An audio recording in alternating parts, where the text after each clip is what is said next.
Okay, well, this is Larry, and Larry is one of the partners here at Baril, and they've just finished this restoration of our 31 Ford engine.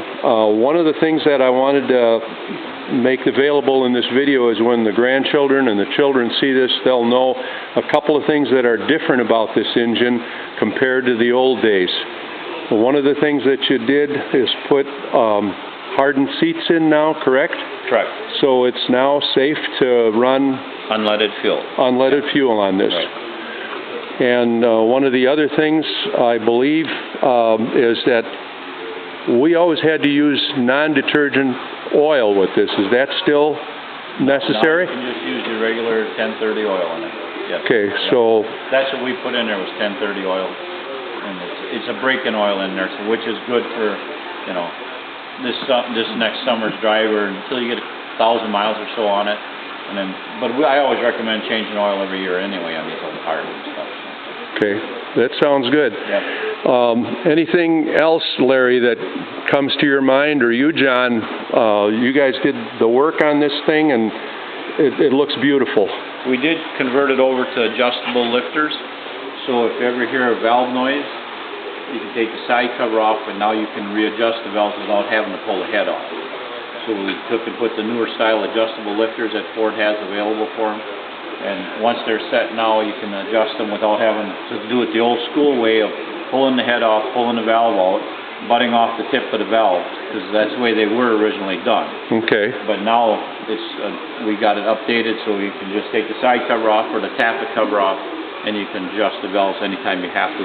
Hopefully you never have to, you know, but that's something we upgraded so that you don't have to do that later. That's great. And we did upgrade it to the new bearings, the shell bearings, so it's got insert main bearings on it.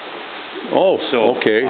If you ever have to rebuild it, now it's like rebuilding your street car now, you put new bearings in it, where we don't have to take it all apart and pour the babbitt and line board and stuff that way. So. Okay. That's the most of the Model A's we do nowadays. It's more cost efficient, and now you've got an upgraded engine, and nobody that looks at it will ever be able to tell it. So, okay. On the inside, she's new. On the outside, it's still old. Well, and it still has the original numbers on it and yes, everything. It still got your original block numbers and such. Yeah. Yeah. And then, John, you were talking about the new water pump, and yes. I saw the little piece there on that doesn't require, gets greased every 1,000 miles or so now, right? Or, and not a lot. It doesn't need just a little bit. And then I believe this one is not, it's just a dud. Yes. There's one of them that they said that was then replaced. This is the sealed bearing in the front. Yeah, the sealed bearing, and you don't have to grease that. The other one is, you know, still original. Yes. Okay, cool. And what's the maximum RPM that this engine should be driven at? Any idea? I don't know. I've never, most of the Model A's or whatever, you know, I guess, I don't know what the RPM is. They don't have a tach? We don't have a tach. Yeah, how they, you know, they're geared to, I'm sure the rev fair, I've never see them going more than maybe 30. We used to drive it no more than 55. Yeah. But the engine was capable of more, but the brakes weren't. Right. And the headlights weren't. Yeah. I mean, you could overdrive them; they're just bulb type, you know. Yeah.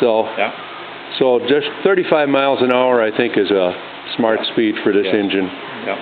Whatever RPM that is, probably a couple Back thousand. Back in the day, the roads didn't allow you to go much more than 35, 45. Okay.